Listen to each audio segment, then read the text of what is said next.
Today, we're comparing 4 popular fret polishing methods. And a little known fun fact, polishing your frets actually automatically makes you a rock god. Little food for thought next time you decide to forego cleaning your noise-making hunk of wood and metal. Hey, it's Carl from artofshred.com.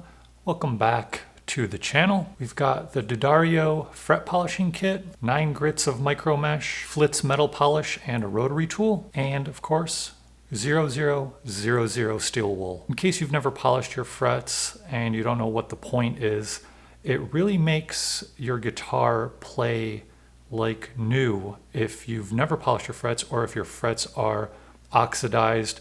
A lot of times you buy a budget guitar, the frets they don't look nice. You polish them up, it plays better than a guitar twice the price.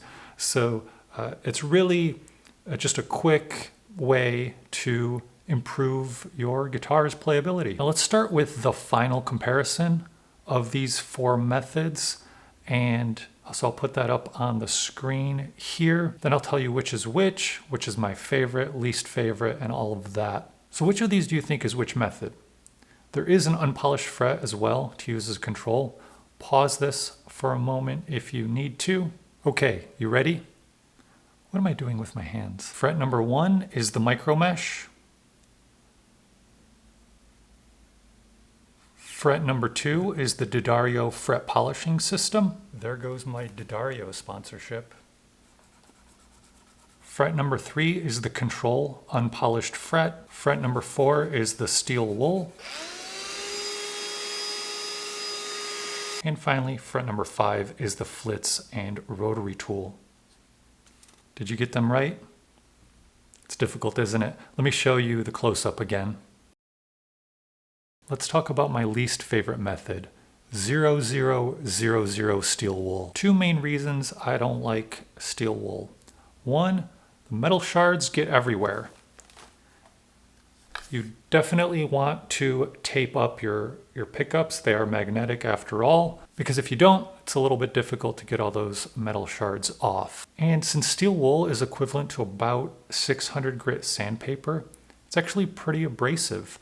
So it does do a good job of cleaning things up, but it doesn't, to me, get the buffed, really shiny finish that you can get with these other methods, or at least 2 of these other methods. Now let's talk about the D'Addario fret polishing system. It includes these 1200 grit 3M polishing pads. Now I don't know if these are actually from 3M, but 3M makes and sells these. And you can actually buy them in various grits. So you can get a set from like 400 to I think 8,000, and that's going to get you better results than using just 1 grit. If your frets are incredibly dirty or oxidized, it's going to take a lot of work to get them polished with just 1200 grit paper. Oh wait, maybe they'll still sponsor me. Next we have Flitz polish and a rotary tool. It does a great job and it's the fastest of all these methods. But I don't like that it's messy. You definitely need to wear eye protection when you're using the rotary tool with the Flitz. So Flitz is actually non-abrasive,